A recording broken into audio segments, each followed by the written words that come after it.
నేను ఫోన్ కూడా చేయలేదు. ఎందుకు ఫోన్ చేయలేదు అంటే, ఫోన్ చేసి పలకరించడం అనేది పద్ధతి కాదు. వెళ్దాం ఈరోజు ఇక్కడికి వస్తానని ప్రతి మంత్కి ఒకసారి వస్తానని చెప్పి మాట ఇచ్చాను. ఆ మాట నాకు గుర్తుంది. తర్వాత టీసీ అమ్మాయిలు గారిని పలకరించాలి, ఆ బాధ్యత నా మీద ఉంది. తర్వాత ఈరోజు వాస్తవానికైతే నేను స్కూల్కి వెళ్ళిపోయి స్కూల్లో ఇంటర్ ఎగ్జామ్స్ స్టార్ట్ అయ్యాయి, ఆ పనిలో ఉండాలి. ఈ వర్క్ ప్రెజర్ కోసం ఈరోజు నేను సెలవు పెట్టాను. సెలవు ఏమన్నా ఫైట్ చేసి మీరు ఏం చేసుకోండి. ఈరోజు నేను సెలవు పెట్టి ఎందుకో నాకు ఎంత వేగంగా రాదాం నేను ఇచ్చిన మాట నేను నిలబెట్టుకోలేకపోతున్నాను. ఆయన ఫాదర్ చనిపోయిన ఫోన్ చేసి మెసేజ్ చేశాను.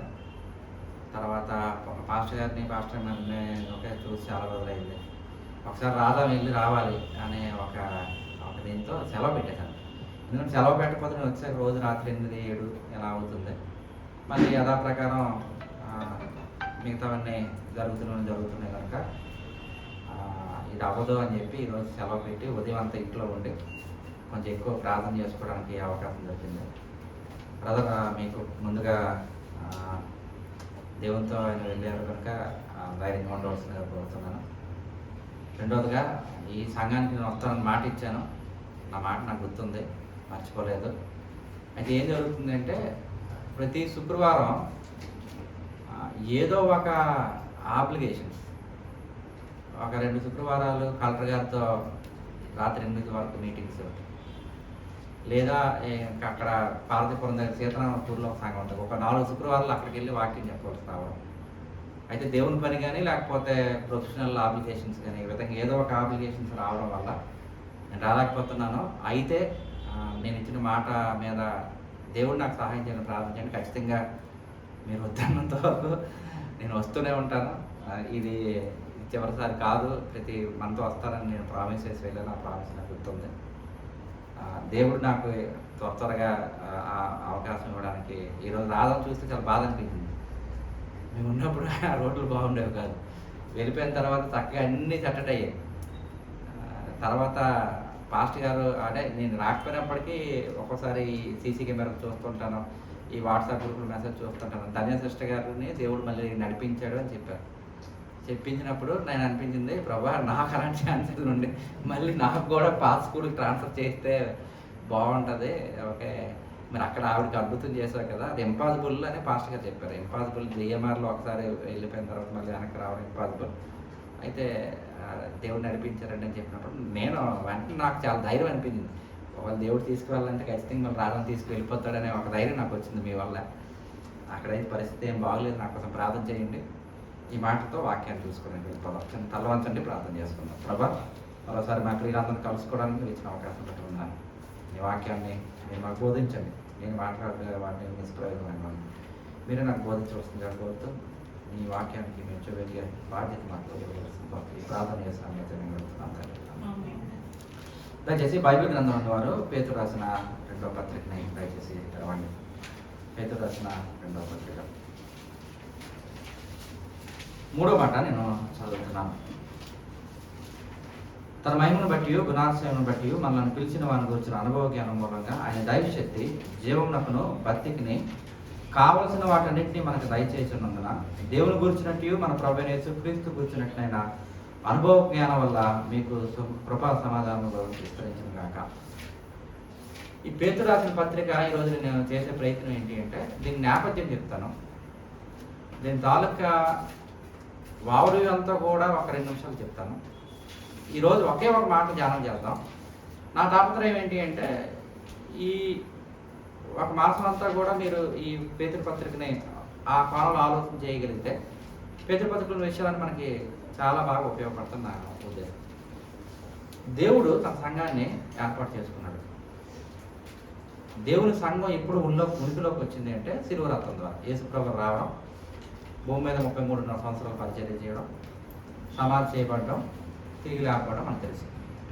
ఆయన వెళ్ళిపోతూ ఒక ఆజ్ఞ ఇచ్చాడు, మీరు సర్వలోకానికి వెళ్ళి సర్వ సృష్టికి సువార్తను ప్రకటించండి. That is the last command.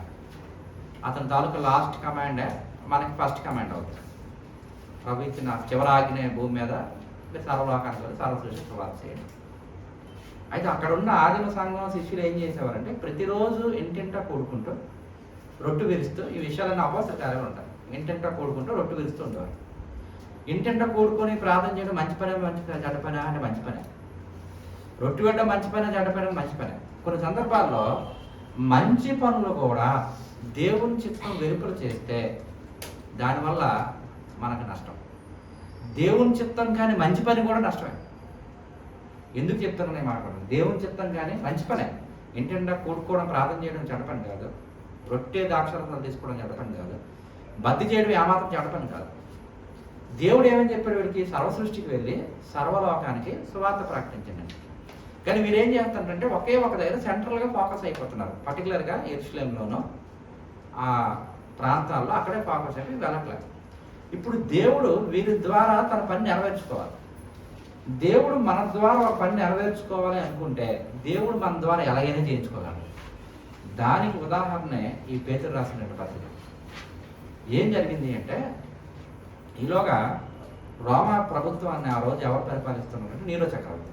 చరిత్రలో చదివితే రోమా పట్టణం తగలబడిపోతున్నప్పుడు నీరో చక్రవర్తి ఫిడేలు వాయించుకుంటాడని చెప్పి ఈ విషయం మనందరికీ బాగా తెలుసు. ఈ చక్రవర్తికి ఒక ఆలోచన వస్తుంది, రెనోవేట్ చేద్దాం రోమా సామ్రాజ్యాన్ని, రోమా ఊరిని సుందరీకరణ చేద్దాం, బాగా తిరిగి కడదామని మళ్ళీ ఆలోచన వస్తుంది. అందరికి అడుగుతారు రోమా సామ్రాజ్యాన్ని మనం బాగా ఎందుకు అంటే all roads leads to the Rome. ఈరోజు అమెరికాలో వాషింగ్టన్ డీసీ ఎలాగ ఉందో, ఈరోజు అమెరికాలో ఒకే ఎలాగైతే ప్రపంచం ఆధిపత్యం చెలాయిస్తుందో ఆ రోజు అలనాటి ప్రపంచానికి సెంటర్ ఆఫ్ అట్రాక్షన్ ఏదంటే రోమపట్నం. ఈ రోమపట్నం రెనోవేట్ చేయడం కోసం ఏం చేశాడంటే, రెనోవేట్ చేద్దామని పూనుకున్నాడు. ప్రజలు ఒప్పుకోవాలి. సడన్గా మనం అందరం దగ్గరికి వచ్చి ఏమంటే మేమందరం సగం జాగా తీసుకొని మంచి రోడ్డు వేస్తుంటే మనం ఒప్పుకోం. అలా ఒప్పుకోలేదు. రోమపట్నం తర్వాత మీకు మాకు అవసరం లేదు, మా పట్టణం ఎలాగ ఉంటుంది కాదు. కానీ తాను వ్యక్తిత్వం ఏంటి, ఎలాగైనా సాధించాలని. ఎలాగైనా సాధించాలనుకున్నప్పుడు ఏం చేశాడంటే, ఒక రాత్రి రోమపట్నం మొత్తం తగలబెట్టేశాడు. తగలబెట్టిస్తూ ఆ అగ్ని మంటలు చెలరేగుతున్నప్పుడు ఆయన అనుకుని సాధిస్తున్నానని చెప్పి సంతోషంతో ఆయన ఫిడేలు వాయించుకుంటాడు. అప్పటి నుంచే ఒక నానుడు బయటకు వచ్చింది. రోమా తగలబడుతున్నప్పుడు నీరో చక్రవర్తి ఫిడేలు వాయించుకుంటున్నట్లు. సరే, తెల్లవారుసాకి ప్రజలు ఆగ్రహంతో వచ్చారు. రోమాపట్నం నువ్వే తగలబెట్టేశావు అనేసరికి ఇప్పుడు ఏం చేశాడు? ప్రజల దగ్గర ఇప్పుడు కూడా ఏ చక్రవర్తి కూడా చెడ్డ పని చేశారని చెప్పి ఒప్పుకోలేదు. అప్పుడు క్రైస్తవులు చాలా అమాయకంగా దొరికారు. క్రైస్తవుల మీదకి కాస్త ఏం చేశాడంటే నెపాన్ని నెట్టేశాడు. రోమాపట్నం నేను తగలబెట్టలేదు, ఈ క్రైస్తవులు క్రీస్తు నమ్మలేదని కారణం చేత కోపం చేత రోమాపట్నం తగలబెట్టేశారని చెప్పి క్రైస్తవుల మీద అపనందం వేశాడు. దేవుడు దాన్ని ఎలా చేశాడు? ఈ రోజుల్లో కూడా క్రైస్తవ సంఘానికి హింస విపరీతంగా జరుగుతుంది. దేవుడు దాన్ని పర్మిట్ చేస్తున్నాడు. అప్పుడు ఏం చేశారంటే రోమీయులు దొరికిన వాడిని దొరికినట్టుగా కొట్టారు, కొందరిని చంపారు. దీంతో ఈ యొక్క ఆదిమ సంఘం చెల్లాచెదరైపోయింది, ఆయా దేశాల్లో చెదిరిపోయింది. ఈ చెదిరిపోతున్నప్పుడు ఏం చేశారు? సువార్త చెప్పారు. దేవుని యొక్క తొలి ఉద్దేశం ఏంటి? సర్వలోకానికి వెళ్ళి సర్వసృష్టికి సువార్త చెప్పండి అని. వీళ్ళు వెళ్ళలేదు. దేవుడు శ్రమలు తెప్పించి శ్రమల్ని వాళ్ళ జీవితంలో అనుమతించి వాళ్ళు చెదిరిపోయినట్టు చేశారు. అయితే మీరు అనవచ్చు, దీని అంతటికీ మీరు చరిత్ర చెప్తున్నారంటే దీనికి బైబిల్ ఆధారం ఉందా అంటే ఉంది. పేతురు రాసిన మొదటి పత్రిక దయచేసి తెరవండి. పేతురు రాసిన మొదటి పత్రిక 1వ అధ్యాయం చదువుతున్నాను. యేసుక్రీస్తు యొక్క అపోస్తుడైన పేతురు తండ్రి అయిన దేవుని భవిష్యత్ జ్ఞానం బట్టి ఆత్మ వల్ల పరిశుద్ధత పొందిన వారే విధేయులవుటకును యేసుక్రీస్తు రక్తం వల్ల ప్రోక్షింపబట్టకును ఏర్పరచబడిన వారికి, అనగా పొంతు, గలతయ, కపదోకియ, ఆసియా, బితునియా అను దేశం యందు చెదిరిన వారిలో చేరిన యాత్రికులకు శుభమని చెప్పింది. చూడండి, ఈ దేశాలు ఏమయ్యారు? వీళ్ళు చెదిరిపోయారు. ఎలా ఉన్నారు? యాత్రికులకు ఉన్నారు. ఇది నేపథ్యం.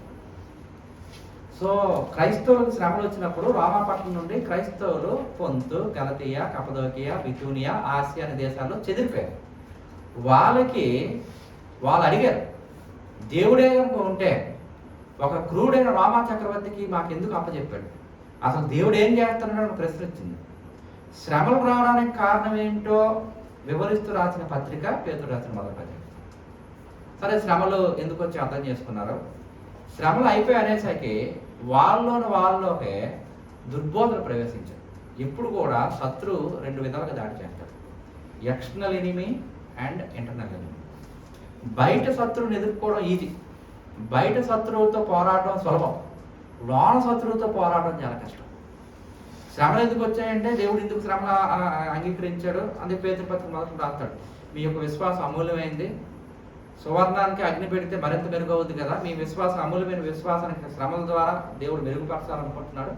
కారణాలన్నీ శ్రమలు రావడానికి కారణాలన్నీ పేతురు మొదట వివరిస్తాడు. రెండో పత్రిక వచ్చేసరికి సంఘంలో దుర్బోధన ప్రవేశించి, ఏంటి దుర్బోధ అంటే అసలు యేసుప్రభు రెండో రాకడ రాదు, యేసుప్రభు రెండో రాకడ రావడు అని దుర్బోధ వాళ్ళకే ప్రారంభమైంది. అసలు యేసుప్రభు రెండో రాకడ రాకపోతే బతి చేయవలసిన పని లేదు. రెండో రాకడ లేకపోతే క్రైస్తవ మూల సిద్ధాంతం రెండో రాకడ అనే విషయం లేకపోతే ఇంత బతి జీవితం జీవించవలసిన పని ఏమి కూడా లేదు. ఇప్పుడు కూడా గుర్తుపెట్టుకుందాం, సాతాను చేసే ఏ దాడి అయినా మనల్ని విశ్వాసం నుంచి తప్పించడానికే, అది భౌతికమైన దాడి కావచ్చు, ప్రొఫెషనల్గా చేసిన దాడి కావచ్చు, ఏ దాడి ఆరోగ్యపరమైన దాడి అవ్వచ్చు, ఏదో ఒక విధంగా మనల్ని విశ్వాసం నుంచి తప్పించడానికే సాతానుడు దాడి చేస్తాడు, శ్రమలు పెట్టాడు. రెండోది ఇక్కడ ఏంటంటే వాళ్ళకి దుర్బోధ లేపాడు. ఆ దుర్బోధల గురించి ఎదుర్కోవడానికి పేతురు ఈ యొక్క రెండో పత్రిక రాయాల్సి వచ్చింది. ఇది పేతురు రాసిన మొదటి 2 పత్రికల తాలూకా నేపథ్యం. అయితే ఈరోజు ఈ విషయాలన్నీ మీరు గుర్తుపెట్టుకొని మన సమయాన్ని బట్టి ఒక్క మాట మనం ధ్యానం చేసుకుని వెళ్ళిపోదాం. ఏంటి అంటే తన మహిమను బట్టి, గుణాశ్రయాన్ని బట్టి మనం పిలిచిన వారిని గురించి అనుభవ జ్ఞానం మూలంగా ఆయన దైవ శక్తి జీవమునకును భక్తికిని కావలసిన వాటన్నింటినీ మనకి దయచేస్తున్నందున దేవుడు తన శక్తిని బట్టి మన జీవానికి కావాల్సినవి ఇస్తున్నాడు, భక్తికి కావాల్సినవి ఇస్తున్నాడు. God is concern about our daily needs, about our righteous life. దేవుడు అంటే మనం ఏదో దేవుడు మన విశ్వాసానికి సంబంధించినవే ఇస్తాడు అనుకోవద్దు. జీవానికి కావాల్సినవి ఇస్తున్నాడంట, భక్తికి కావాల్సినవి కూడా మనకి ఇస్తున్నాడు. అయితే ఏమి ఇస్తాడు? మనం కోరిన కూడా, మీకు కోరుకున్నవన్నీ ఇస్తామని లేదు, మనం అనుకున్నవన్నీ ఇవ్వడం, లేకపోతే మనకి నచ్చినవన్నీ ఇవ్వడం. ఏమి ఇస్తాడు అక్కడ రాస్తున్నాడు చూడండి, కావలసిన అన్నిటినీ మనకి దయచేస్తున్నాడు. మనకి ఏది కావాలో ఖచ్చితంగా దేవుడు అది మనకి దయచేస్తాడు.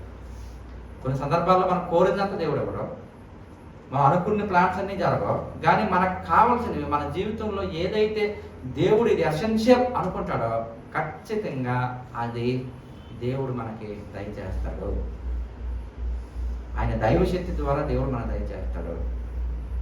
చాలా సందర్భాల్లో మనం మన దగ్గర లేని వాటి కోసం చాలా ఆతృత పడుతూ ఉంటాం, లేని వాటి కోసం చాలా భయపడుతూ ఉంటాం. ఇది కావాలి, అది కావాలి. మన దగ్గర లేనిది అది దేవుడు మనకి ఇవ్వండి. ఒకవేళ అది మన దృష్టిలో మంచిది అవ్వచ్చు. చూడండి, ఇప్పుడు బండి కారు కీ ఉంది, పిల్లోడు అడిగారు అనుకోండి, మనం ఇవ్వం. పిల్లోడి దృష్టిలో అది చాలా బాధాకరమైన విషయం, కానీ ఇస్తే అది చాలా ప్రమాదం. కొన్ని సందర్భాల్లో దేవుడు మనం అనుకున్నవి ఇవ్వడం, కానీ మనకు కావలసినవన్నీ కూడా ఇస్తాడు. మనకు కావలసినంతా కూడా దయచేస్తాడు, మనకు కావలసినంతా ఇచ్చి తీరుతాడు. ఆయన క్రీస్తు చేసిన మహిమలో మీ ప్రతి అవసరాన్ని ఖచ్చితంగా దేవుడు తీరుస్తాడు. మన ప్రతి కోరికను తీర్చడం, మనం అనుకుందంతా ఇవ్వడు, కానీ మన అవసరాన్ని దేవుడు ఎట్టి పరిస్థితుల్లో నెగ్లెక్ట్ చేయడు. సింహ పిల్లైన ఆకులు ఉంటాయేమో కానీ తన యందు భయభక్తులు గల వారికి ఏ మేలు కూడా కొదువై ఉండదు. దేవుడు ఖచ్చితంగా మనకు కావాల్సినంత దయచేస్తాడు. ఏది దయచేస్తాడు? జీవానికి కావాల్సినవి దయచేస్తాడు, భక్తికి కావాల్సినవి కూడా దయచేస్తాడు. అయితే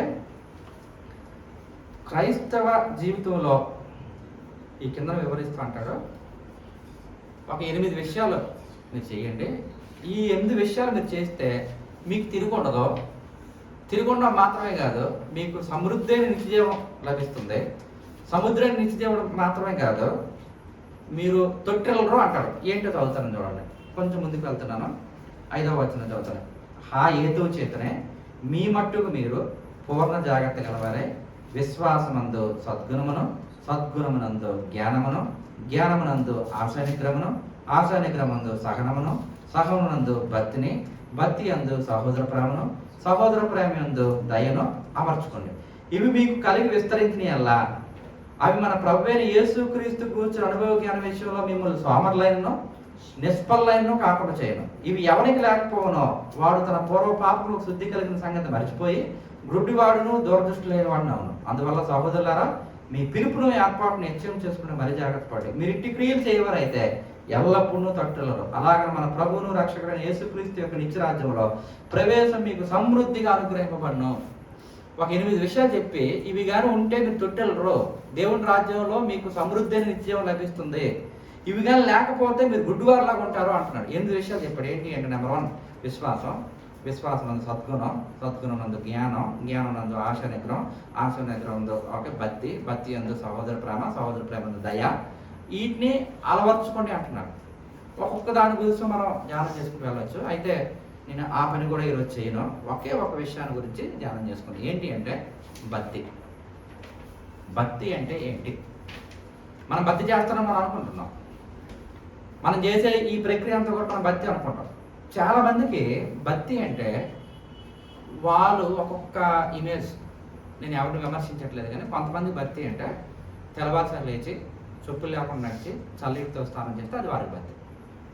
కొంతమంది 40 రోజులు దీక్షతో ఉండి చక్కగా ఒక కలర్ దుస్తులు ధరించుకుంటే అది వాళ్ళకి భక్తి. మనకి ఈ 40 రోజులు ప్రతిరోజు ప్రార్థనకు వచ్చి వీలైతే ఉపవాసం ఉండి, కొంతమంది ఆర్సీఎం సంఘాలకు చెందిన వారైతే చికెన్ మటన్ తినడం మానేసి ఇది మన భక్తి అనుకుంటాం. ఒక్కొక్కరు ఒక్కొక్క భక్తిని డిఫైన్ చేసుకునేది. అయితే దేవుడు భక్తి అంటే ఏం చెప్తున్నాడు? భక్తిని ఇంగ్లీష్లో ఏమన్నా గాడ్లీనెస్ అని ఉంది. భక్తి అంటే godliness. Godliness means God likeness. దేవునిలాగా మారడమే భక్తి. దేవునిలాగా అవడమే భక్తి. కొంతమంది ఏం చేస్తారంటే ఇలా ఇలా అనుకుంటారు, చర్చి కనపడగానే అది భక్తి అనుకుంటారు. కొంతమంది డబ్బులు వేస్తారు, మందిరానికి కానుకలు వేస్తారు, అది భక్తి. కొంతమంది ఈ మందిరికి సేవ చేస్తారు, ఇది భక్తి. ఇవన్నీ భక్తిలో భాగాలే. కానీ ఇదే భక్తి అనుకుంటే అది చాలా పొరపాటు అవుతుంది. పోపులు, మిరపకాయలు, గర్భశాల ఉంటుంది, ఇవి పెట్టి ఇదిగోండి భోజనం చేసేయండి అంటే నవ్వుతారు. అవి భోజనంలో భాగాలే, కానీ అవే భోజనం కాదు. అలాగే భక్తి అంటే ఏంటో ఈరోజు చూసుకొని మనం ముగించుకుందాం. నెంబర్ 1, భక్తిలో భయం ఉండదు. చాలామంది దేవుడు అంటే భయపడుతూ ఇదే భక్తి ఏమో అనుకుంటారు. In the true godliness, there is no fear. భక్తి దగ్గర భయం ఉండదు. దేవుడు ఒకవేళ నేను ఈరోజు వెళ్ళకపోతే నాకేమో నా వ్యాపారం నష్టం వస్తుందేమో, దేవుడి దగ్గరికి వెళ్ళకపోతే నాకు ఏదైనా దేవుడు లాస్ కలుగు చేస్తాడేమో, అలా భయపడుతూ ఒకవేళ మనం చేసామనుకోండి, ఆ భయం అనేది భయం అవుతుంది కానీ భక్తి అవుతుంది.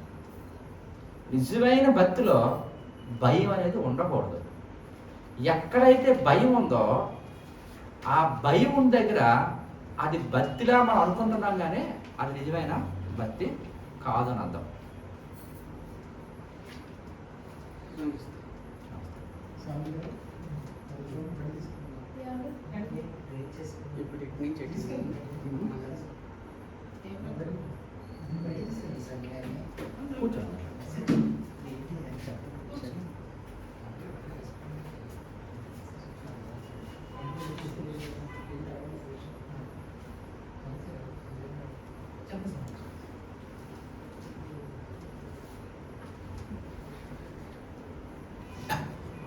నిజమైన భక్తిలో మనకి ఏమాత్రం కూడా భయం ఉండదు.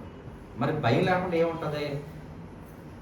భక్తిలో దేవుడు అంటే రెవరెన్స్ అంటే భయం కాదు. రెవరెన్స్ అంటే ఏంటి అంటే గౌరవం. నిజమైన భక్తిలో ఉండేది ఏంటి అంటే గౌరవం ఉండదు. మనం భక్తి చేస్తున్నప్పుడు దేవుడి మీద మనం ఏదైనా గౌరవంతో చేసింది భక్తి అవుతుంది కానీ భయంతో చేసింది ఏది కూడా భక్తి కాదు. నెంబర్ 1, దేవుడు అంటే మనకి అమితమైన గౌరవం ఉండాలి. ఇప్పుడు ఎప్పుడైతే గౌరవం ఉందో, గౌరవం దేనికి దారితీస్తుంది అంటే, ఇప్పుడు పాస్టర్ గారి మీద నాకు గౌరవం ఉంది, ఇక్కడ నేను వచ్చాను, బ్రదర్ గారు మీరు మాట్లాడిన అన్నారు, నాకు ఒకవేళ నాకు మాట్లాడే ఇష్టం లేకపోయినా ఆయన మీద గౌరవంతో నేను ఏం చేస్తానో మాట్లాడతాను.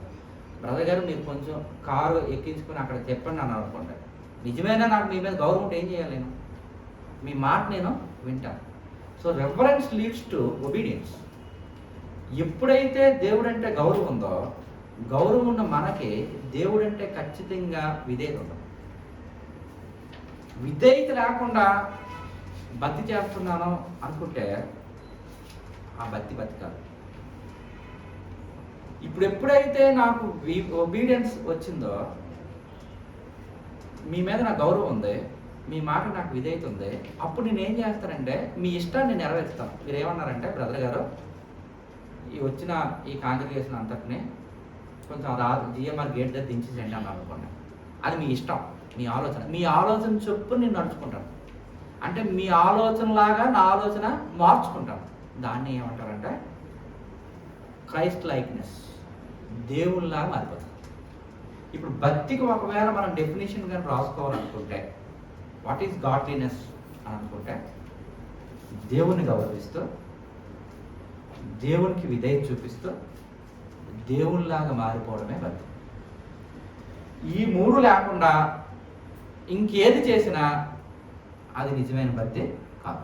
మళ్ళీ చెప్తున్నాను, దేవుణ్ణి గౌరవిస్తూ, దేవునికి విధేయత చూపిస్తూ, దేవునిలాగా మారిపోవడమే భక్తి. ఇప్పుడు నిజమైన భక్తిలో ఎప్పుడు కూడా ఏముంటుందంటే ఇవ్వడమే ఉంటుంది, కానీ ఎక్స్పెక్టేషన్ ఉండదు. ఇప్పుడు పాస్టర్ గారు నేను గౌరవిస్తున్నాను అంటున్నప్పుడు ఆయనకి గౌరవం అంటే ఏంటి, నేను ఏదో ఒకటి ఇవ్వాలనుకుంటాను. ఇప్పుడు పాస్టర్ గారికి బాగోలేదు, నేను చూడడానికి వచ్చాను అనుకోండి, పాస్టర్ గారి దగ్గర నుంచి నేను ఆశిస్తానా, నేను పాస్టర్ గారు తీసుకొస్తానా? నేనే తీసుకొస్తాను. సార్ కొంచెం పాలు తినండి సార్, లేకపోతే హార్లిక్స్ తాగండి అని నేను ఇస్తాను. మీరు అప్పుడు ఏం చేస్తారు?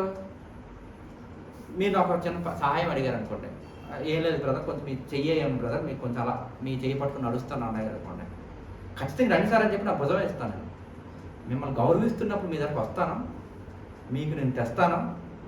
మీరు ఏదైనా నా దగ్గర నుంచి పొందాలి అనుకుంటే నేను చాలా రెడీగా ఉంటాను. సో నిజమైన భక్తిలో దేవుని దగ్గర నుంచి మన మీద ఆశించడం ఉండదు. నిజమైన భక్తిలో మనం దేవుని దగ్గరికి ఏదైనా ఇవ్వాలని ఫీలింగ్ తెస్తాం. ఎందుకంటే మన గౌరవం కదా దేవుడు అంటే.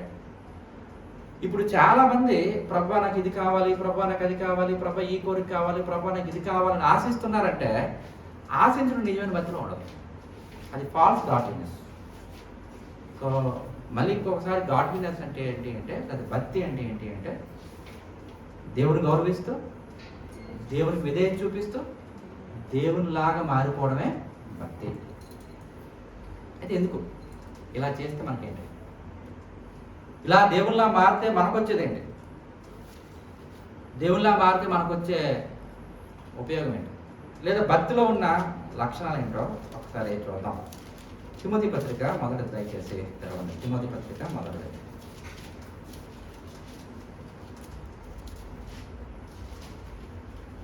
4వ అధ్యాయం.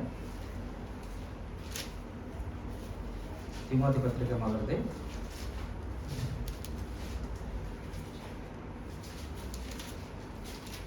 4వ అధ్యాయం 7-8 మాటలు. అపవిత్రమైన దైవభక్తి విషయంలో నీకు నీవే సాధకము చేసుకును. శరీర సంబంధమైన సాధకము కొంచెం మట్టికే ప్రయోజనకరమవు, కానీ దైవభక్తి ఇప్పటి జీవ విషయంలోనూ రాబో జీవ విషయంలోనూ వాగ్దానంతో కూడినందున అది అన్ని విషయంలోనూ ప్రయోజనకరమవును. దైవభక్తి విషయంలో నీకు నీవే సాధకము చేసుకో. ఫస్ట్ క్యారెక్టర్ ఏంటి అంటే భక్తి విషయంలో, భక్తి అనేది ఇట్ ఈస్ ఇండివిజువల్స్ చాయిస్. భక్తి అనేది మన వ్యక్తిగతమైనది.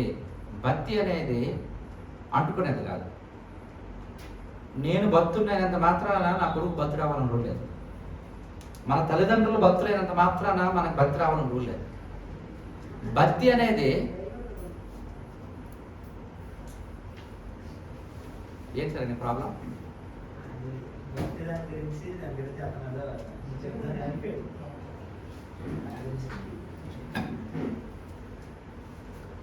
భక్తి అనేది ఇండివిజువల్ చాయిస్. భక్తి అనేది ఎవరికి వాళ్ళే సాధకం చేసుకోవాలి తప్ప, భక్తి అనేది నా దగ్గర నుంచి మీకు, మీ దగ్గర నుంచి, ఈవెన్ మన సొంత వ్యక్తులైనా పక్క వ్యక్తుల దగ్గర నుంచి మనకి అంటుకునేది భక్తి కాదు. నీకు నువ్వే సాధన చేసుకో. అంటే సాధన ఎప్పుడు చేస్తాం? దేవుడు మనకు ఆల్రెడీ ఇచ్చేసాడు. దేవానికి భక్తికి కావాల్సిన విషయాలని మనకి ఇచ్చేసాడు. ఇప్పుడు మనల్ని ఏం చేయమంటున్నా? సాధన చేయమంటున్నాడు. క్రికెట్ బాల్ బ్యాట్ ఇచ్చేసి నువ్వు క్రికెట్ రావాలంటే కుదరదు. క్రికెట్ బాల్ బ్యాట్ అవసరం. ఇప్పుడు గ్రౌండ్కి వెళ్ళి ఏం చేయాలి? ప్రాక్టీస్ చేయాలి. అప్పుడే క్రికెట్ అవుతాడు. దేవుడు ఈ భూలోకంలో బ్రతుకుతున్నంత వరకు మనకి భక్తికి కావాల్సినంత ఇచ్చాడు. మనం ఇప్పుడు ఏం చేయాలంటే ఎవరికి భక్తికి వాళ్ళు సాధకం చేసుకోవాలి, ఎక్సర్సైజ్ చేయాలి. ఎక్సర్సైజ్ చేస్తే భక్తి పెరుగుతుంది. ఈ మజిల్ అనేది ఎక్సర్సైజ్ చేయకపోతే ఏమవుతుంది అంటే మజిల్ ఫెటీగా అంటాం, మజిల్ వీక్నెస్. మజిల్ మనతో ఉంటుంది కానీ ఆ మజిల్ ఏ పట్టుతూ ఉండదు. భక్తి కూడా అంతే. మళ్ళీ భక్తి ఉంటుంది కానీ మన భక్తి పనికిరాని భక్తి అయిపోతుంది. మన భక్తి దేవుడు నచ్చని భక్తి అయిపోతుంది. మన భక్తి దేవుడికి ఇష్టం లేని భక్తి అయిపోతుంది. మన భక్తి దేవుడు మెచ్చని భక్తి అయిపోతుంది. ఎందుకు అంటే దాన్ని మనం ఏం చేయట్లేదంటే సాధకం చేయట్లేదు. అయితే ఈ భక్తిని సాధకం చేస్తే ఏమవుద్ది? దైవభక్తి విషయంలో నీకు నువ్వే సాధకం చేసుకున్నావు. శరీర సంబంధమైన సాధకం కొంచెం మట్టుకే ప్రయోజనకరం అవ్వదు. కానీ దైవభక్తి ఇప్పటి జీవ విషయంలోనూ రాబో జీవ విషయంలోనూ వాగ్దానంతో కూడినందున అది అన్ని విషయంలోనూ ప్రయోజనకరం. భక్తి ఈ జీవితానికి మాత్రమే కాదు, రాబోతున్న జీవితానికి కూడా పనిచేస్తుంది. పేతురు ఇదే ప్రశ్న అడుగుతాడు, ప్రభా మేము అన్ని విడిచిపెట్టి నిన్ను వెంబడిస్తున్నాం, మాకేంటి వస్తుంది అని అడుగుతాడు. ఇదే పేతురు, ఈ పేతురు రాసిన పత్రిక రాసిన పేతురు. అప్పుడు మార్కు సువార్తలో ప్రభు అద్భుతమైన సమాధానం చెప్తాడు. ఒకసారి చదవండి. మార్కు సువార్త 10వ అధ్యాయం. మార్కు సువార్త 10వ అధ్యాయం.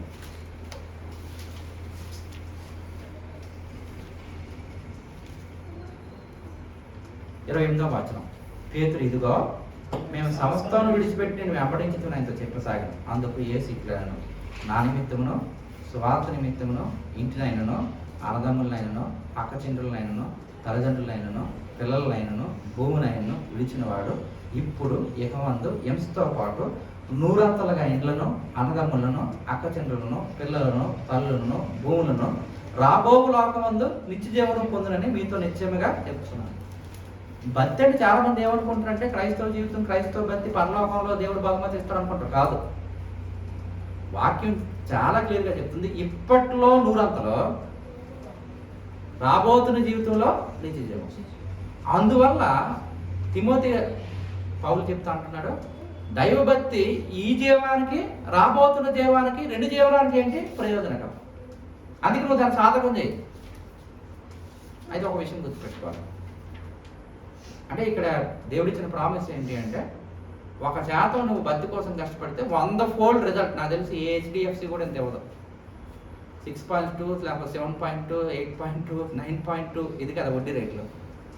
కానీ దేవుని వాక్యం సెలవిస్తుంది, నువ్వు భక్తి కోసం నువ్వు ఏదైనా చేస్తే 100 రెట్లు దేవుడు ఎక్కడే ఇస్తామంటున్నాడు. పరలోకంలో నిత్య జీవనం ఇస్తామంటున్నాడు. మరి ఏముంది అనుకుంటే మనం తప్పుడు బాధకు వెళ్ళిపోతాం. ఇక్కడ ఇంకొక విషయం కూడా ఉంది. ఇహలోకంలో హింసతో పాటు క్రీస్తు యేసునందు సద్భక్తితో బ్రతకను ఉద్దేశించిన ఎలా హింస పొందవలెను. పేతురు కూడా అదే చెప్తున్నాడు. ఇహలోకంలో హింసతో పాటు, ఇప్పుడు ఇహమందు హింసతో పాటు. నిజమైన భక్తులకి హింస తప్పదు. క్రీస్తు యేసునందు నీతి కొరకు హింసనందు వారు మీరు ధన్యులు. క్రీస్తు యేసునందు సద్భక్తితో బ్రతకను ఉద్దేశించిన ఎలా హింస పొందవలెను. అంటే భక్తికి బై ప్రోడక్ట్ ఏంటి అంటే ఇప్పుడు ఈక్వేషన్ రాస్తున్నప్పుడు A+B=ఓకే C, దాంతో పాటు సైడ్ ప్రోడక్ట్ ఒకటి వస్తుంది, ఏదో DO/EO. భక్తిలో సైడ్ ప్రోడక్ట్ ఏంటంటే హింస. అంటే నిజమైన భక్తులకి ఏముంటాయంటే హింస ఉంటుంది. హింస లేదు అంటే ఆ భక్తి సరైన. ఏ భక్తులు చూసుకోండి, నిజమైన భక్తులు ఈ భూలోకం ఉన్నంత వరకు వాళ్ళు హింస పొందారు. ఒక గ్రాండ్ స్టేన్స్ గారిని తీసుకోండి, మీరు ఎవరిని తీసుకోండి, నిజమైన భక్తులకి ఏముంటుందంటే హింస. అయితే హింసతో పాటు 100 రాబోతున్న జీవితంలో నిత్య జీవితం. సో భక్తి తాలూకా మొదటి లక్షణం ఏంటి అంటే మన భక్తిని మనం సాధకం చేసుకోవాలి. సాధకం చేయకుండా భక్తి అనేది పెరిగేది కాదు. భక్తి అనేది ఆటోమేటిక్గా స్పాంటేనియస్గా జరిగేది కాదు. భక్తికి ఖచ్చితంగా ఎక్సర్సైజ్ అనేది అవసరం. అంత మాత్రమే కాదు, ఇంకా భక్తిలో ఉండవలసిన లక్షణాలు ఏంటో ఇక్కడ వివరిస్తున్నాను. తిమోతి మొదటి పత్రిక 6:6 కూడా చదువుకున్నాం. తిమోతి మొదటి పత్రిక 6:6. సంతుష్టి సహితమైన దైవభక్తి గొప్ప లాభ సాధనమై ఉన్నది. భక్తిలో ఉండేది ఏంటి అంటే సంతుష్టి సహితమైన దైవభక్తి. ఇంగ్లీష్ బైబిల్ చూడగలిగితే గాడ్లీనెస్ విత్ కంటెంట్మెంట్ అని ఉంటుంది. సంతుష్టి సహితమైన దైవభక్తి అంటే భక్తులకు ఉండవలసిన రెండో లక్షణం ఏంటి అంటే వాళ్ళకి కంటెంట్మెంట్ లేదా సాటిస్ఫాక్షన్ లేదా చాలు, తృప్తి అనేది ఉంటుంది. చాలామంది భక్తి చేస్తాను అనుకుంటారు, జరిగిన పరిస్థితులు బట్టి తృప్తి ఉండదు. భక్తిలో రెండోది ఏంటి అంటే తృప్తి. తృప్తి లేని భక్తి కాదు. నేను చేస్తున్న భక్తి సరైనదా కాదంటే హింస ఉంటుంది, హింసలో కూడా తృప్తి ఉండదు. ప్రభు పని చేశాను నేను, ప్రభు వాడుకున్నాడు, ప్రభు కోసం ఈ విధంగా ఖర్చు పెట్టాను, అది ప్రభు ఖచ్చితంగా మనకు తృప్తి ఉండదు. దేవుడు ఇచ్చిన వాటి అంత తృప్తి కలిగి బ్రతకండి అని దేవుని వాక్యం చదువుతుంది. అంటే నిజమైన భక్తో కాదో చెప్పడానికి మన జీవితంలో తృప్తి అనేది ఒక పారామీటర్. ఈ రోజుల్లో ప్రపంచానికి లేనిది ఏంటి అంటే తృప్తి. మీరు ఎలా చెప్తున్నారని అనొచ్చు. ఏ ఊర్లో చూసుకోండి, రియల్ ఎస్టేట్లు మార్చారు, పొలాలని రియల్ ఎస్టేట్ని మార్చారు. ఎందుకు రియల్ ఎస్టేట్లు? ఒక ఇల్లు ఉన్న వాళ్ళు కూడా 4 స్థలాలు కొంటున్నారు. అంటే ఉన్న ఇంటి దాంతో తృప్తి లేదు. ఏ ఊర్లో చూసుకోండి, హోటల్స్ పెరిగిపోయాయి, రెస్టారెంట్లు పెరిగిపోయాయి. రెస్టారెంట్ ఎవరు భోజనం చేసేవారు? ఎవరు భోజనం చేయాలి? ఇప్పుడు మనం వైజాగ్ వెళ్తే మన రెస్టారెంట్కి వెళ్ళినప్పుడు అర్థం ఉంది. ఆయన ఎవరు మనం వైజాగ్ వెళ్తే అప్పట్లో ఏం చేసేవారు? చుట్టాలు ఉంటే చుట్టాలింటికి వెళ్ళేవాళ్ళు. రాధాలు ఉన్నవారు ఇప్పుడు రెస్టారెంట్కి వెళ్తున్నారు. ఈ ఊర్లో ఉన్న వాళ్ళు వెళ్తున్నాం. ఎందుకు? ఒక బోర్డ్రం రోజు వండుకొని ఏం తింటాం? కొత్తదనం ఎక్కడైతే ఆలోచిస్తున్నామో కొత్తదనం ఎందుకు వచ్చిందంటే పాతదంతా విసిగిపోయింది. ఎందుకు విసుకొచ్చింది అంటే తృప్తి లేదు. ప్రపంచం నూతనత్వం వైపు పరుగులు వెళ్తుంది. దానికి ప్రపంచం పెట్టిన పేరు ఏంటంటే క్రియేటివిటీ చేస్తున్నాం. క్రియేటివిటీలో మూలంగానే వచ్చింది ఏ. నేను చెప్పిన సైంటిఫిక్గా అవునా కదా ఆలోచన చేసుకోండి. అంతా కూడా క్రియేటివిటీ అనుకుంటున్నాం. క్రియేటివిటీ కాదు, హ్యూమన్ టెండెన్సీ అర్థం పడుతుంది. హ్యూమన్ తాలూకా డిప్రైవిటీ, హ్యూమన్ తాలూకా అన్కంటెంట్మెంట్, కంటెంట్లెస్ లైఫ్కి అది ఉదాహరణ. కొత్తదనం వైపు మానవుడు వెళ్తున్నాడంటే ఉన్నదాంతో తృప్తి అవ్వట్లేదు. ఉన్న ఒక ఇంటర్నెట్ చాలు, ఉన్న ఇంటర్నెట్ స్పీడ్ చాలు అనుకుంటా ఏ వస్తుందా? అవసరం లేదు. అంటే ఇంటర్నెట్తో తృప్తి చెందలే. కొత్తదనం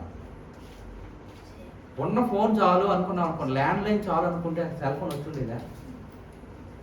ఇది మనకు ఆవిష్కరణ, మనం గొప్ప ప్రయోజనం అనుకుంటున్నాం. కానీ మానవ పాపాన్ని చూపిస్తుంది. అది అసంతృప్తి మానవ విపరీతానికి కారణం. ఈ తృప్తి లేకపోవడం చూడండి. ఇప్పుడు ఈరోజు ఒక ఫోన్ వస్తుంది మార్కెట్లో, 2 రోజులకు అది అవుట్డేట్ అయిపోద్ది. 3 రోజులకు ఇంకో ఫోన్ వస్తుంది, 4 రోజులకు అవుట్డేట్ అయిపోద్ది. తృప్తి లేకపోవడం వల్ల పెచ్చు మీరిపోయిన ఆశలు. క్రైస్తవులుగా మన భక్తిలో మనకు తృప్తి లేకుండా, దేవుడు ఇచ్చిన వాటితో తృప్తి చెందకుండా మనం కూడా పరుగులు తీస్తూ, మనం కూడా ప్రపంచంతో కంపేర్ చేసుకుంటూ, గుర్తుపెట్టుకోండి, మనం క్రీస్తుని పోలి నడవడానికి ఉన్నాం కానీ ప్రపంచాన్ని పోలి నడవడం లేదు.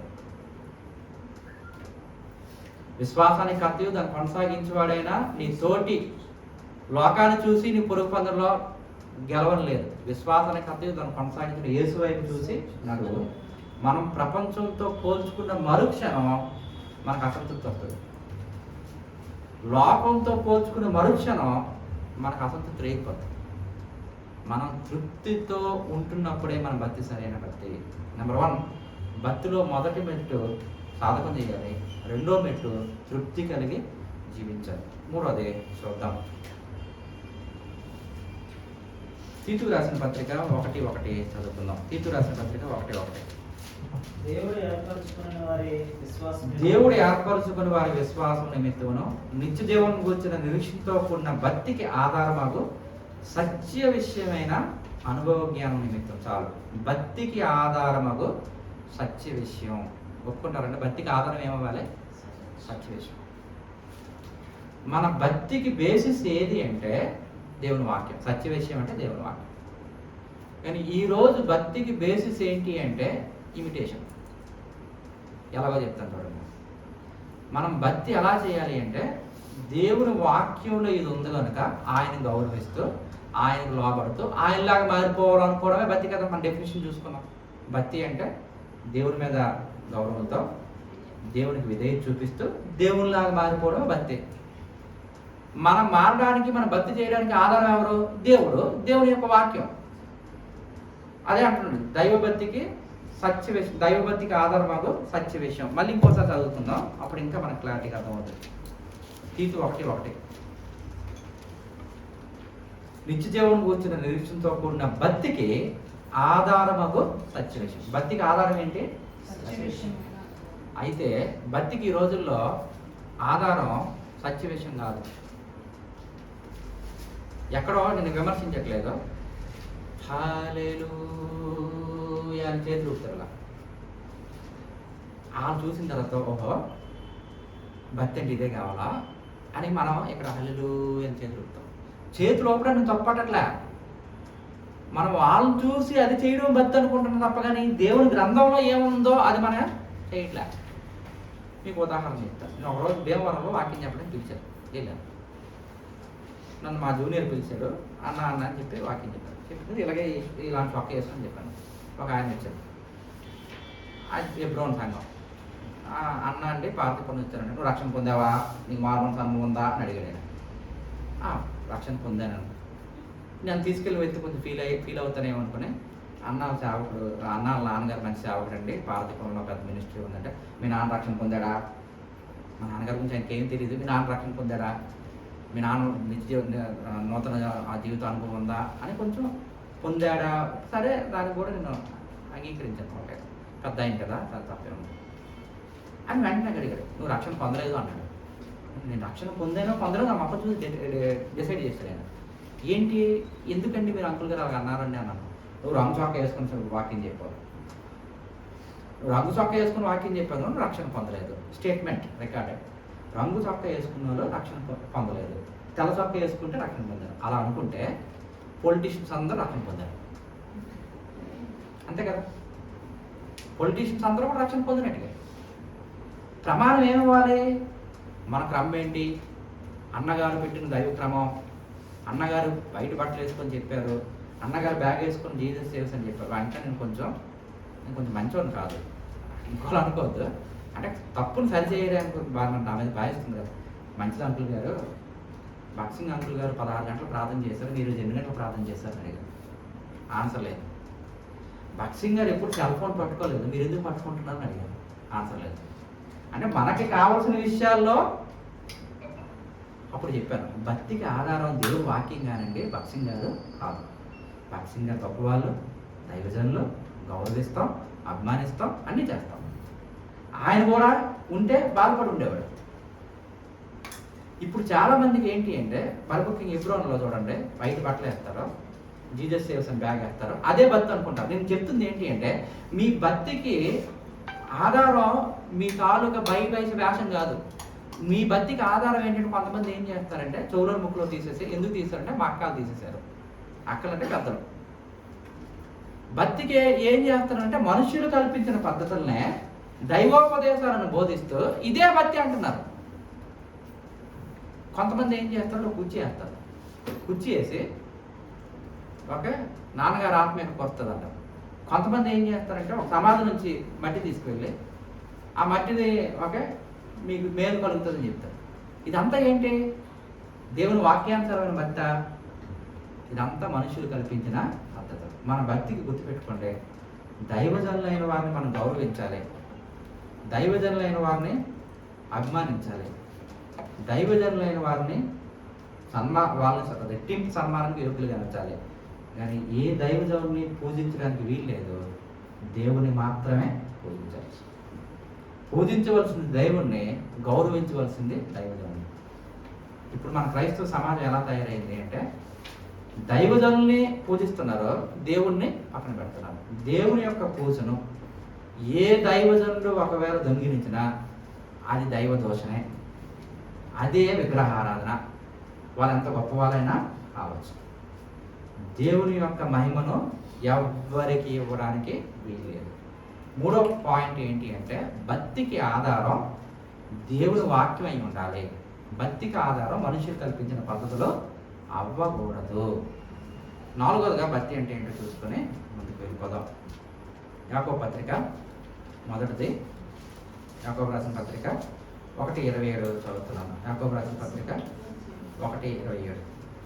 తండ్రి అయిన దేవుని ఎదుట పవిత్రమును నిష్కలంకమైన భక్తి ఏమనగా దిక్కులేని పిల్లలను విధవరాండ్లను వారి ఇబ్బందుల్లో పరామర్శించుటయు ఇహలోక మాలిన్యము తనకు అంటకుండా తన్ను తాను కాపాడుకుంటే. భక్తికి దేవుడు ఇక్కడ ఇంకొక కోణాన్ని చూపిస్తున్నాడు. భక్తి అంటే ఇహలోక మాలిన్యాన్ని తనకు అంటకుండా కాపాడుకోవడం. అంటే ఈ లోకంలో ఏముంది? మాలిన్యం ఉంది. ఈ లోకంలో ఏముంది? మురికి ఉంది. ఈ లోకంలో ఏముంది? చీకటి ఉంది. ఈ లోకంలో ఏముంది? విపరీతమైన బురద ఉంది. దేవుడు అంటున్నాడు, ఈ బురద లేని లోకంలో మేము పెట్టాను, మీరు పవిత్రంగా జీవించండి అనట్లా. ఎందుకు భక్తి కష్టమైందంటే దేవుడు అంటున్నాడు, మాలిన్యంతో కూడిన లోకంలో పెట్టాను, కానీ ఆ మాలిన్యం మీకు అంటకుండా మిమ్మల్ని మీరు ఏం చేసుకోవాలి? కాపాడుకోవాలి. ఒక క్లాసికల్ ఎగ్జాంపుల్ చెప్తూ ఉంటారు. పడవ సముద్రంలో వెళ్తూ ఉంటుంది, కానీ సముద్రం తాలూకు ఒక్క నీటి బిందువు కూడా పడవలోనికి రాదు. మనకంటూ ఒక క్రిస్టియన్ లోకాన్ని, ఒక క్రైస్తవ సమాజాన్ని, లేకపోతే ఊరు విడిచిపెట్టి ఎక్కడ అడవిలో మనం ఉన్నాం. కాలేజీలో ఉంటాం, ఉద్యోగాలు చేసుకుంటాం, 10 మందితో కలిసే జీవిస్తాం. కానీ ఈ లోక పద్ధతులు మనకి ఏమాత్రం కూడా సోకకుండా మనల్ని మనం ఏం చేసుకోవాలి అంటే కాపాడుకోవాలి. నిజమైన భక్తి అంటే ఇహలోక మాలిన్యం అంటకుండా మనల్ని మనం కాపాడుకోవాలి. మరి ఇలాగ ఎవరైనా కాపాడుకున్నారా అంటే అదే పేతురు ఒక మంచి క్లాసికల్ ఎగ్జాంపుల్ ఇస్తున్నాడు. 2వ అధ్యాయంలోనే, పేతురు రాసిన 2వ పత్రికలోనే 7వ మాటలో, దుర్మార్గులు కామ విక్తారయుక్తమైన నడవడి చేత బహుబాధపడిన నీతిమంతుడు లోతును తప్పించను. ఆ నీతిమంతుడు వారి మధ్య కాపురం ఉండి తాను చూచిన వాటి బట్టి వినిన వాటి బట్టి వారి అక్రమైన క్రియల విషయంలో దినదినము నీతిగల తన మనస్సును నొప్పించుకుని వచ్చను. భక్తులను సోదరుల నుండి తప్పించటకును దుర్నీతి పనులను ముఖ్యంగా మలినమైన దురాశ కలిగి శరీరానుసారంగా నడుచుకునొచ్చు ప్రభుత్వం నిరాకరించు శిక్షలో ఉంచబడిన వారిని తీర్పు దిన వరకు కావలుంచుటకును ప్రభువు సమస్యలు. ఇక్కడ భక్తి అంటే మాలిన్యం అంటకుండా కాపాడుకోవడం అంటే, మరి అలా ఎవరైనా జీవించారు అంటే ఇక్కడ లోతు కోసం దేవుడు రాస్తున్నాడు. ఆ నీతిమంతుడు దేవుని వాక్యం లోతుని ఏమని సంపాదిస్తుంది అంటే నీతిమంతుడిని సంపాదిస్తుంది. ఆ నీతిమంతుడు వారి మధ్య కాపురం ఉండి తాను చూచిన వాటి బట్టి వినిన వాటి బట్టి నీతిగా తన మనస్సు నొప్పించుకొనుచూ వచ్చాను. కంటిన్యూస్ టెన్స్, నొప్పించుకొనుచూ వచ్చాడు. అంటే భక్తులైతే మనకున్న ఒక ప్రోడక్ట్ ఏంటి అంటే, మనకున్న ఒక లక్షణం ఏంటి అంటే, ఈ మలినమైన జీవితం లోకంలో వెళ్తున్నప్పుడు మన మనసు నొప్పితో బాధపడుతూ ఉంటాం, చూస్తూ వారలా. ఎందుకంటే ప్రమాదం ఒకటి ఉంటుంది, దేవుడిచ్చిన ఆజ్ఞ ఒకలాగా ఉంటుంది, జీవితం అనేది ఇక్కడ జరుగుతున్న పనులు అనేవి ఇంకొకలాగా ఉంటాయి, మలినంగా కనబడుతూ ఉంటారు. లోతు చేసే గుర్తుపెట్టుకోండి. లోతు విషయంలో లేకపోతే అప్పుడు జరిగిన విషయం ఏంటి అంటే, ఇప్పుడు మగవాళ్ళు పెళ్లి చేసుకోవడం ఏదో మన కొత్త విషయం అనుకుంటాం. లోతు కాలంలోనే మగవాళ్ళు పెళ్లి చేసుకున్నారు. లోతు ఇంటికి దేవదూతలు వచ్చినప్పుడు, నీ ఇంటికి వచ్చిన పురుషుని మాకు ఇయ్యు, ఈ రాత్రి మేము వాటితో కూడతాము అని చెప్పి వాళ్ళు ఏం చేశారు అంటే ఈ యొక్క గే మ్యారేజెస్ అవ్వచ్చు, లేకపోతే హోమోసెక్సువాలిటీ అవ్వచ్చు, ఎప్పుడు ఉందంటే లోతు కాలంలో ఉంది. ఆ విషయాలన్నీ లోతు చూసి ఏం చేశాడు? మనస్సుని నొప్పించుకున్నాడు, విపరీతంగా బాధపడ్డాడు. మనం నిజమైన భక్తులు అనుకుంటే మనకి ఈ లోక పరిస్థితులు చూసినప్పుడు నొప్పి వస్తుంది. నొప్పి రావట్లేదు అంటే మనకి మట్టి అంటిందని అర్థం. మనం వైట్ బట్టలు వేసుకుని వెళ్ళామనుకోండి, మురికి అంటుందని చెప్పి చాలా భయపడిపోతూ చాలా జాగ్రత్తగా నడుచుకుంటూ వెళ్తాం. ఒకసారి మురికి అంటేసింది అనుకోండి, ఇంక మనం బాధపడం. మనం కూడా మురికి అయిపోయింది అనుకో, మురికిలో ఏం చేస్తాం? కలిసిపోతాం. ఇహలోక మాలిన్యం అంటకుండా తన్ను తాను కాపాడుకోవడమే భక్తి. ఇంకో మాట కూడా అంటున్నాడు యాకోబు పత్రికలో, నిజమైన భక్తి దేవుని ఎదుట పవిత్రమైన భక్తి ఏది అంటే, తండ్రి అయిన దేవుని ఎదుట పవిత్రమును నిష్కలంకమైన భక్తి ఏదనగా దిక్కులేని పిల్లలను విధవరాండ్లను వారి ఇబ్బందుల్లో పరామర్శించుడు ఇహలోక మాలిన్యం తనకు అంటకుండా తను కాపాడుకోవడం. దిక్కులేని పిల్లలను విధవరాండ్లను పరామర్శించడం అంటే ఆ మాటకి అర్థం ఏంటి అంటే సహాయపడడం. చాలా మంది ఏమనుకుంటుంటే భక్తి అంటే మేము ఎవరితో కలం ఎవరికి సహాయపడడం అనుకుంటారు. అది కాదు భక్తి. నిజమైన భక్తి ఎక్కడ అవసరం ఉందో అక్కడ సహాయపడతాం. అవసరానికి సహాయపడతాం కానీ మనకు ఆ మాలిన్యం ఏమి అంటించుకోకుండా మనం కాపాడుకుంటాం. అంటే లోకంలో జీవిస్తూ లోకానికి సహాయపడుతూ లోక పద్ధతులు మనకు అంటించుకోకుండా ప్రభు వైపు చూస్తూ బ్రతకడం. అయితే ఎలా సాధ్యం? ఎలా అండి సాధ్యం? భక్తి చేయడం సాధ్యమేనా అంటే, భక్తులను సోదరుల నుండి తప్పించటకు ప్రభువు సమర్థుడు. పేతురు రాసిన పత్రిక 2:10. భక్తులను సోదరుల నుండి తప్పించటకు దుర్నీతి పనులను, ముఖ్యంగా మలినమైన దురాశ కలిగి శరీరానుసారంగా నడుచుకోవచ్చు, ప్రభుత్వం నిరాకరించు, శిక్షలో ఉంచబడిన వారిని తీర్పు దినం వరకు కావలు ఉంచుటకు ప్రభువు సమర్థుడు. మన వరకు మనకు సమర్థత లేదు, కానీ భక్తి చేయడానికి ప్రభు మనకి ఏమి ఇస్తాడో సమర్థిస్తాడు. నేను ముగిస్తున్నాను, ఒకసారి రీక్యాప్ చేసుకుందాం. పేతురు రాసిన 2వ పత్రికలో ఒక 8 లక్షణాలు మనం కలిగి ఉండాలని ప్రభు మనల్ని హెచ్చరించాడు. విశ్వాసం, సద్గుణం, జ్ఞానం, ఆశానిగ్రహం, సహనం, భక్తి, ప్రేమ, దయ. అన్ని విషయాల గురించి మాట్లాడుకోలేదు, కానీ భక్తి కోసం మనం మాట్లాడుకున్నాం. భక్తి అంటే గాడ్లీనెస్. భక్తిలో భయం ఉండదు. భక్తి అంటే దేవుడు అంటే గౌరవిస్తూ రెవరెన్స్ ఉంటుంది. దేవుని మాట వింటూ అంటే ఒబీడియన్స్ ఉంటుంది. దేవునిలాగా మారడం. భక్తికి ఒకవేళ మనం డెఫినేషన్ చెప్పాలంటే, దేవుని గౌరవిస్తూ దేవుని మాట వింటూ దేవునిలాగా మారడమే భక్తి. ఈ భక్తి చేయడానికి ఎవరికి వాళ్ళే ప్రయత్నం చేయాలి. అనవసరమైన ముసలం ముచ్చట్లు విడిచిపెట్టి దైవజంగా భక్తి విషయంలో నీకు నువ్వే సాధకం చేసుకో. భక్తి అనేది మన ఇండివిజువల్గా ఎక్సర్సైజ్ చేయాలి. ఈ భక్తి చేయడం వల్ల మనకి ఇహలోకంలో మేలు, రాబోతున్న లోకంలో కూడా మేలు. రెండవదిగా, భక్తి ఎవరైతే చేస్తారో వాళ్ళు తృప్తి ఉండదు. తృప్తి లేదంటే మన భక్తి సరైన భక్తిని కాదన్నారు. మూడవదిగా, భక్తి మనకి గొప్ప లాభసాధకం. ఇహలోకంలో మనకు 100 రెట్లు ఇస్తుంది, కానీ భక్తికి సైడ్ ప్రోడక్ట్ ఏంటి అంటే హింసలు కూడా ఉంటాయి. భక్తి చేస్తున్న వారికి భక్తులకి హింసలు తప్పవు. నాలుగవదిగా, మనం గుర్తుపెట్టుకోవాల్సిన విషయం ఏంటంటే, భక్తికి ఆధారం ఏది అంటే సత్య విషయం. భక్తికి ఆధారం పెద్దల మాటలు కాదు, పెద్దల నడవడిక కాదు, పెద్దల తాలూకు పద్ధతులు కాదు. పెద్దలు గౌరవిద్దాం, ప్రభువుని పూజిద్దాం. సేవకులను గౌరవిద్దాం, ప్రభువుని పూజిద్దాం.